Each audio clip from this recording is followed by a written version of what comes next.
Topic is apomixis and polyembryon.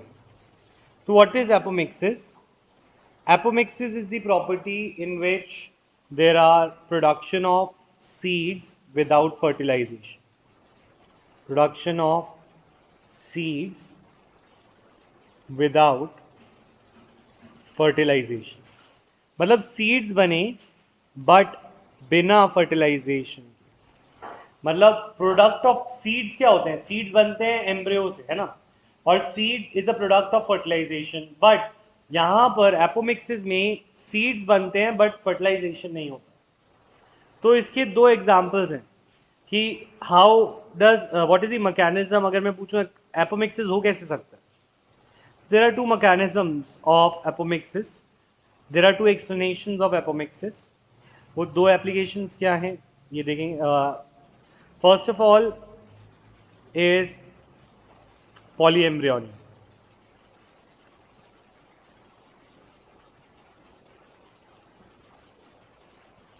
Polyembryony में क्या होता है? In some species like citrus, जैसे citrus है and mango. In citrus लिखो पहले, ठीक है? In citrus, these nucellar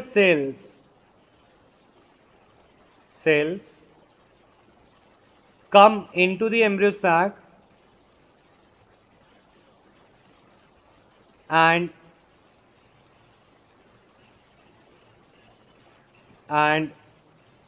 develops as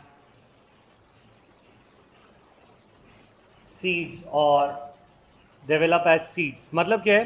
तुमने देखा है कि जो मौसमी होती है, मौसमी या नींबू, उसके अंदर कितने कीटक होते हैं, कितने सीड्स होते हैं। जब उसे कट करते हैं तो उसके अंदर बहुत सारे सीड्स निकलते हैं, यस और नो? तो कहना है इससे कि यहाँ पर जो एम्ब्रियो है, जो सीड्स अब एम्ब्रियो कहलाते हैं, ये एम्ब्रियो बहुत सारे हैं। कहना है इससे कि सिट्रस में there is polyembryony, there are many embryos, yes और नो? और ये जो एम्ब्रियो पॉली एम्ब्रियोनी है, ये कैसे हो रहा है? इतने सारे सीड्स कैसे बन रहे हैं? और मैं कह रहा हूँ ये सीड्स बहुत सारे बिना फर्टिलाइजेशन के बन जाते हैं, यानी कि मेल आया नहीं और सीड्स बन गए। मेल ने फीमेल को फर्टिलाइज किया नहीं, जो मेल गेमीट है वो एग से मिला नहीं, फिर भी फर्टिलाइजेशन हो गया। How is it possible? ये पॉसिबल कैसे है? बिकॉज हमने पढ़ा था, ये हमारा ओव्यूल का स्ट्रक्चर था जिसके अंदर आउटर लेयर थी न्यूसेलस, राइट? यस और नो? और उसके अंदर जो लेयर थी, यहाँ पे एम्ब्रियो सैक के अंदर यहाँ पे एग सेल होता था। तो हम कहते हैं न्यूसेलस के सेल डिप्लॉयड होते थे, याद है? बाकी सारे हैप्लॉयड होते थे। तो न्यूसेलस के कुछ सेल्स आकर diploid, they are diploid and they develop as embryo. Nucellus के सेल एम्ब्रियो सैक के अंदर आ जाते हैं और ये ऐसे बिहेव करते हैं कि ये एम्ब्रियो है। और क्योंकि ये डिप्लॉयड होते हैं तो सेल प्लांट मान भी लेता है कि क्योंकि एम्ब्रियोज आर डिप्लॉयड। एम्ब्रियो तब बनता है जब मेल और फीमेल फ्यूज होते हैं, तो डिप्लॉयड स्टेज आती है, राइट? तो ये ऑलरेडी डिप्लॉयड थे, ये आ गए एम्ब्रियो सैक में। बाकी सारे हैप्लॉयड थे तो इनको स्पेशल स्टेटस मिला, इनको एम्ब्रियो जैसा समझ लिया गया और later on they became the seeds. तो poly embryony in citrus is also an example of apomixis. Poly embryony मतलब when more than one embryo are present in embryo sac। एक embryo sac में are present in an embryo sac। एक embryo sac में usually एक egg होता है, एक egg से एक एम्ब्रियो बनना चाहिए, पर यहाँ पर एक एम्ब्रियो सैक में एक से ज्यादा एग बन रहे हैं। तो ये डेफिनेशन है पॉली एम्ब्रियोनी की। Polyembryony is when more than one embryo are present in an in fruit, है ना? अब दूसरी बात ये, एपोमिक्सिस होता है production of seeds without fertilisation. तो एपोमिक्सिस और पॉली एम्ब्रियोनी वैसे दोनों की डेफिनेशन अलग अलग है, पर दोनों का एग्जाम्पल सेम है। सिट्रस में पॉली एम्ब्रियोनी भी है और एपोमिक्सिस भी है। क्यों? क्योंकि उसके अंदर जो सीड्स बने हैं इतने सारे, वो बिना फर्टिलाइजेशन के बने। तो ये वाली बात तुम्हारे दिमाग में क्लियर है? How is citrus an example of both polyembryonic and apomixis? Yes और नो? अश्मी, दिशा, खुशी, नितांश? हाँ बोलो। क्लियर नहीं हुआ? पॉली एम्ब्रियोनी का मतलब है मोर देन वन एम्ब्रियो, ये वाली बात क्लियर है? तो नींबू, मौसमी, इसमें बहुत सारे एम्ब्रियो होते हैं, यस और नो? तो it is an example of poly embryony, yes और नो? यहाँ तक क्लियर है? बट ये मैं कह रहा हूँ, ये जो एम्ब्रियो बने हैं, ये जो सीड्स बनने वाले हैं, ये सीड बिना फर्टिलाइजेशन के बने हैं, क्योंकि यहाँ पे न्यूसेलिस का सेल आके सीड बन रहा है। न्यूसेलिस का सेल वैसे तो अंदर आता नहीं, इनमें अंदर आ रहा है, और वो क्या बना रहा है? सीड। तो ये जो सीड्स बने, क्या ये एग और मेल गैमीट से बने या विदाउट फर्टिलाइजेशन बने? दिशा?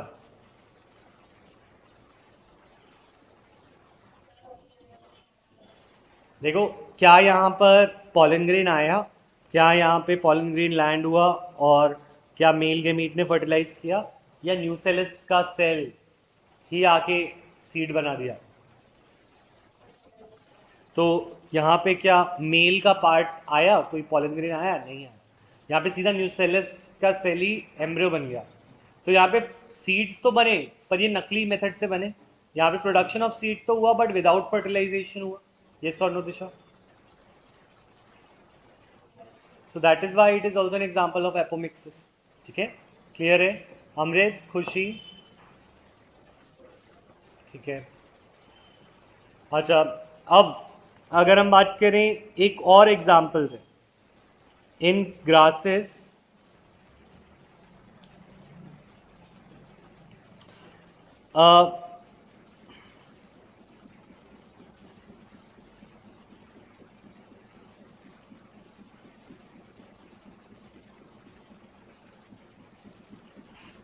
ये भी बन सकती है।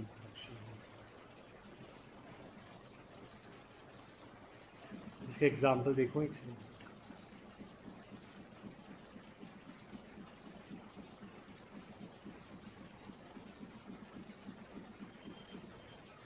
हाँ, तो in grasses diploid egg cell is form, a diploid egg cell is formed. हाँ बोलो, क्या बोल रहे हो? नहीं, पर तुम कनिष्का बिल्कुल क्लासेस में आना बंद कर दिया तुमने, ऑनलाइन ही आ रहे हो फिर दोबारा। ऐसे तो बहुत प्रॉब्लम हो जाएगी, अब मैं कुछ हैंडल नहीं कर सकता फिर इसके बाद। अच्छा, a diploid egg cell is formed by reduction, is not, is formed without reduction division, which develops into an embryo. Formed without reduction division, meiosis नहीं होता।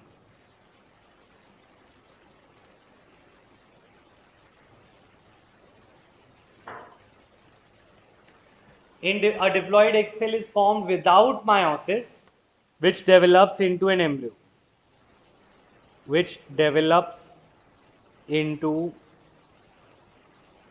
an embryo। मतलब क्या है? तुम्हें याद है जब मेगास्पोरोजेनेसिस हो रहा था, मेगास्पोरोजेनेसिस के वक्त जो एग बनता है, जो एग बनता है वो बनता है डिप्लॉय, वो होता है हैप्लॉइड एग।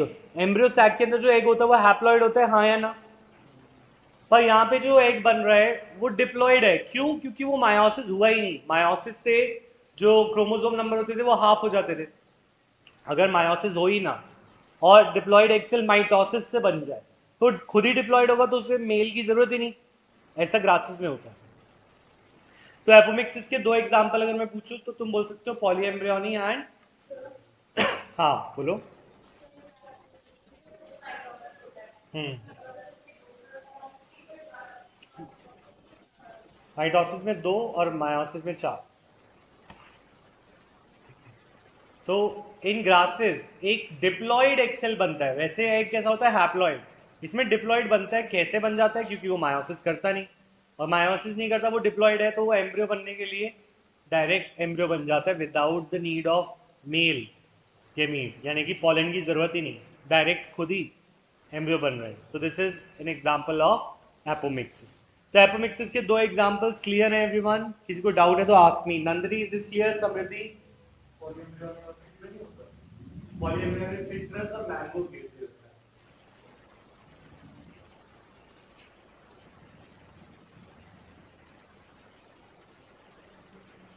अच्छा, सो नेक्स्ट एक दो चीजें मैं तुम्हारे दिमाग में और क्लियर करना चाह रहा हूँ। अच्छा, एक तो है एप्लीकेशन ऑफ एपोमिक्सिस। कोई तुमसे पूछ रहे, इंपॉर्टेंट है ये।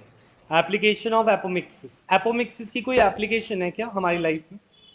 यस, एप्लीकेशन है।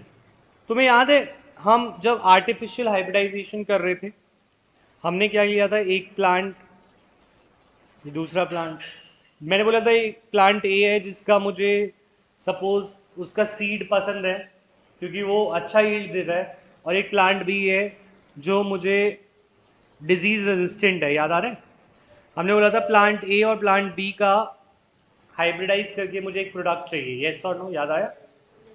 तो इस केस में मैंने इसका सपोज एग ले लिया था, इसका पॉलन ले लिया था, यानी कि इसका ओवरी और इसका, तो मेरे को एक प्लांट सी मिला जो कि हाइब्रिड था इन दोनों का। आर्टिफिशियल हाइब्रिडाइजेशन, इमैस्कुलेशन, बैगिंग, ठीक है, डस्टिंग, रीबैगिंग, 4 स्टेप्स थे आर्टिफिशियल हाइब्रिडाइजेशन में। ठीक है, अब ये जो हाइब्रिड मिला, इस हाइब्रिड के जब आगे बच्चे होते हैं, मतलब ये हाइब्रिड मेरे को एक बार मिल गया, एक जनरेशन मिल गया, ये मुझे अच्छा काम दे रहा है, ये मेरे को क्या दे रहा है? गुड ईल्ड, मुझे ईल्ड भी अच्छी दे रहा है, और मुझे ये डिजीज रेजिस्टेंट भी है, यानी कि डिजीज से भी बचाता है। गुड ईल्ड और डिजीज रेजिस्टेंट।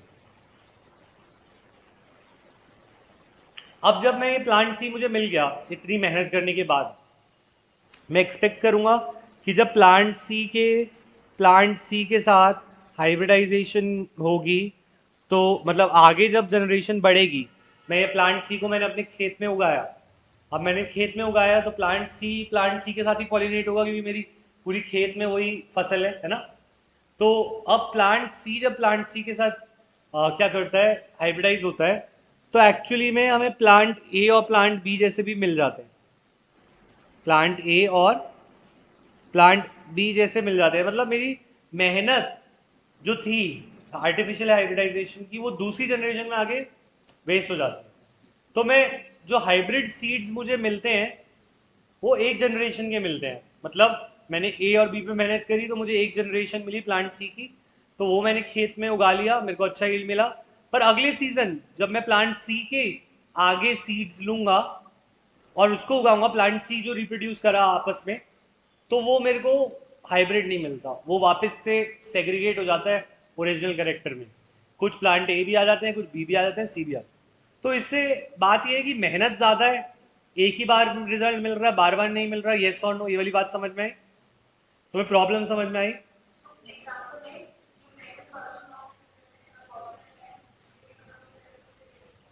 हाँ, उससे भी वो वेरी गुड। इसका जेनेटिक बेसिस वही है कि मेंडल का इंडिपेंडेंट असॉर्टमेंट वाला। तो अगर इसमें कुछ अच्छा था और इसमें कुछ बुरा था, इन दोनों के अच्छे तो मिल गए, पर इसमें रिसेसिव में बुरा भी रह गया होगा, वो रिसेसिव वाला आगे वापस आ सकता है इंडिपेंडेंट असॉर्टमेंट से, जो कि आ जाता है। तो द थिंग इज, हमारे पास जो hybrid seeds are hybrid seeds are expensive. पहली बात तो जो हम हाइब्रिड सीड्स बनाते हैं, जो प्लांट सी के जो सीड्स बनाए थे वो हाइब्रिड सीड्स थे, वो बहुत एक्सपेंसिव होते हैं, पैसे ज़्यादा लगते हैं, तो फार्मर को इतना पैसे का रिटर्न आएगा नहीं आएगा वो उसके लिए मुश्किल हो जाता है। दूसरी बात, hybrid seeds, hybrid plants also segregate in future generation में वो सेग्रीगेट हो जाते हैं उनके करेक्टर्स, यानी कि वो वैसे नहीं रहते जैसे वो पहले थे। ठीक है, so they need to be produce every year. बार बार आर्टिफिशियल हाइब्रिडाइजेशन करके बार बार नए सीड्स बनाना पड़ेगा। They need to be produced every year, क्योंकि पुराने प्लांट्स जो थे उनसे वो दोबारा नहीं बन रहे, they need to be produce every year.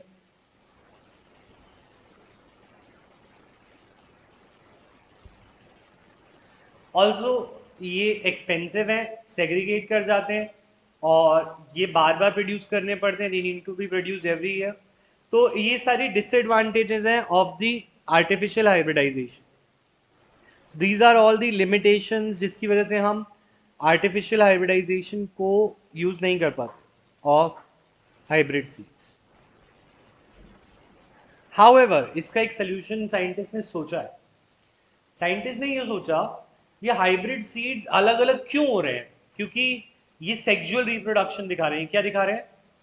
Sexual reproduction. Yes और नो? मतलब ये आए थे दो अलग प्लांट से, उन दो पेरेंट्स के इनके अंदर करेक्टर थे, तो इसीलिए वो वापस अपने पेरेंट्स जैसे हो रहे हैं, हाइब्रिड बना रहे हैं। क्योंकि दो पेरेंट्स से आए हैं तो ये दोनों के करेक्टर्स आगे दिखाते रहेंगे। यस और नो? पर अगर ये ऐसे सीड्स बना लें जो एक ही पेरेंट से आए हों और वो अच्छे भी हों, तो ये प्रॉब्लम सॉल्व हो जाएगी, हाँ या ना?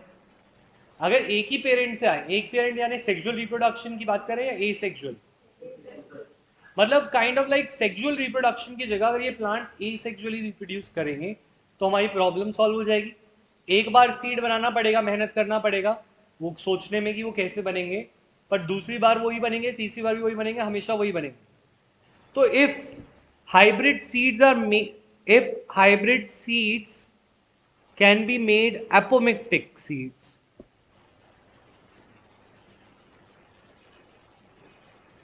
एपोमिक्स यानी जो एपोमिक्सिस से बने ऐसे seed, then they will not segregate. क्यों? क्योंकि एपोमिक्सिस विदाउट टू पेरेंट्स होता है। ये दो पेरेंट में जरूरत होती है एपोमिक्सिस में या नहीं? नो। तो दे विल नॉट सेग्रीगेट।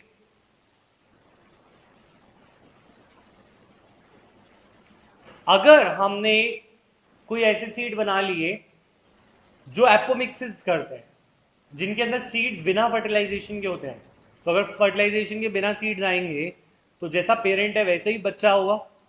प्लांट सी अगर मिल गया मेरे को एपोमिक्सिस से, तो प्लांट सी के आगे एपोमिक्सिस से प्लांट सी बनेंगे, क्योंकि दूसरा कोई इन्वॉल्व ही नहीं है। तो इसीलिए researches are going on to try to make apomictic seeds. बहुत सारे प्लांट्स का हम एपोमिक्सिस से सीड बनाना चाह रहे हैं, as they will be much more useful than normal seed. So can I call this as applications of apomixis? क्योंकि अगर हमें ऐसे सीड मिलेंगे, ये जेनेटिक्स से ही हो सकता है, this is only possible through genetics, पर हम ये कह सकते हैं कि अगर हमें मिल गया ऐसा तो हमें हाइब्रिडाइजेशन की जरूरत नहीं पड़ेगी। तो इज दिस टॉपिक क्लियर कि अगर तुमसे पूछे what is the application of apomixis, yes और नो?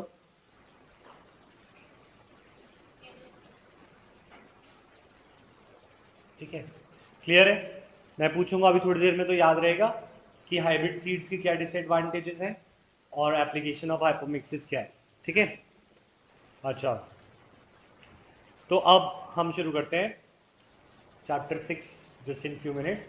पहले मुझे एक बात बताओ, why does what happens that dehiscence occurs? Dehiscence के वक्त ऐसा क्या होता है एंथर में? डिहाइड्रेशन हो जाता है, क्योंकि एंथर में पानी होता है, it dehydrates and then pollen grains are released. तो we are not ready for MCQ if you can not answer me. Chapter 2 तो मैं रिवीजन भी करा चुका हूँ। ठीक है, तो अपने रियलिटी चेक करते रहो अपना। ठीक है, अच्छा मुझे बताओ कि why pollen grains are fossilised? Very good, Simran and Khushi.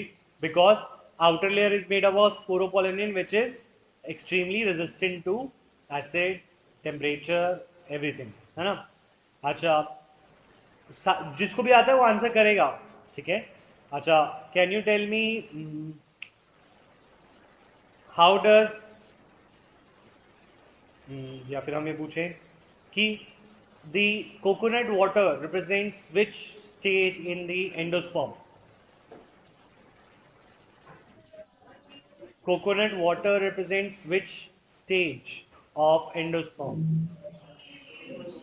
Very good Samriddhi. Free nuclear stage, karyokinesis वाली stage. ठीक है. एंड कर्नल जो बन जाता है वाइट कर्नल यानी कि गरी, वो क्या होती है? Cellular endosperm. वो क्या होता है? Cellular endosperm. अच्छा, फ्री न्यूक्लियर स्टेज. ठीक है. अच्छा, next, can you tell me, give an example of नहीं, give characters of wind pollinated flower. Light weight pollen, sticky stigma, non sticky pollen. ठीक है. Exposed anthers. ठीक है. ये 4 पॉइंट्स थे. अच्छा, can you give an example of wind pollinated plant? Wind pollinated नहीं, water lily aquatic था, वो इंसेक्ट से भी हो सकता है ना. हाँ बोलो. नहीं, ये नहीं चलेंगे, एक्वेटिक वाले नहीं, जो लैंड पे होते हैं. और विंड वाले बताओ. मेज. मेज तुम्हें याद है? जो छल्ली होती है उसके अंदर जो धागे से होते हैं, वो देखें.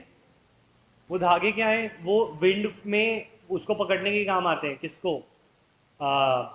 पॉलन को. तो they are actually the tassels, या बोलते हैं जो उनके एक्सपोज्ड स्टिग्मा होते हैं, जो वो कर लेते हैं. ठीक है. अच्छा ठीक है. Give two example of apomixis. Grasses and citrus. Example पूछ रहा हूँ मैं, मेथड थोड़ी पूछ रहा हूँ. सिट्रस, मैंगो और grasses. Citrus, mango and grasses. Grasses के अंदर एपोमिक्सिस अलग होता है क्या सिट्रस से?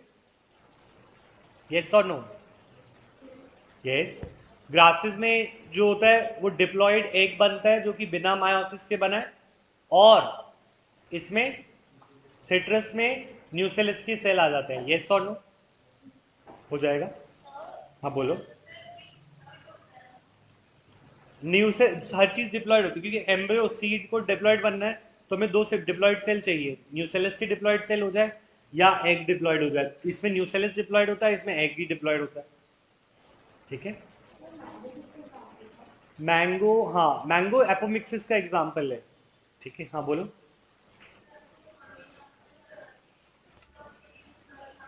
हम्म. तो वो तुम्हारी स्कूल के एक टीचर की गलती है. हमारे को नीट में भी, अभी लास्ट नीट का एग्जाम आया है, तो नीट का पेपर भी खोल लो. उसमें एक एग्जाम्पल भी, एक भी क्वेश्चन ऐसा नहीं होता जो एनसीईआरटी से बाहर हो. So it is. हाँ, तो उसको अभी करने का पॉइंट नहीं है. देखो, अगर तुम्हें कराने, मैं बता दूं कि भाई अब हमारा जैसे कि सपोज अगर मैं बोल दूं कि ओपनशिया में हमारा there is modification of stem, वो सब मुझे आता है, बट मैं तुम्हें कराऊंगा तो it is just waste of time है. अभी हम एक टारगेट पे हैं, जो कि है 12th को अच्छे से कर लें. 11th को तुम जब करोगे नीट के लिए प्रॉपर करना. ठीक है. तुम एनसीईआरटी से मत हिलो खुशी. ठीक है. चाहे टीचर कुछ भी करे, तो तुम्हारे मार्क्स काटे, तो एनसीईआरटी से मत हिलो. बोर्ड ना एनसीईआरटी से बाहर आने वाला है, नीट एनसीईआरटी से बाहर नहीं आने वाला. तो there is no point in going out of NCERT. ठीक है. हाँ. विंड एंड इंसेक्ट बोथ है ना, तो बोल सकते हैं, पर वो इंसेक्ट भी है ना, तो इसीलिए वो एक्सक्लूसिवली विंड नहीं. अच्छा, अब हम बात कर रहे हैं, आते हैं चैप्टर 6 पे वापस. ठीक है. तो हमने ये टॉपिक छोड़ा था. अच्छा, तुमने अभी तक नहीं पढ़ा है ट्रांसक्रिप्शन और ट्रांसलेशन, तो रेज योर हैंड. मैं तुम्हें टाइम दूंगा, बोलो. Raise your hand. ट्रांसक्रिप्शन और ट्रांसलेशन किया था ना, जो राइबोसोम ये सारा.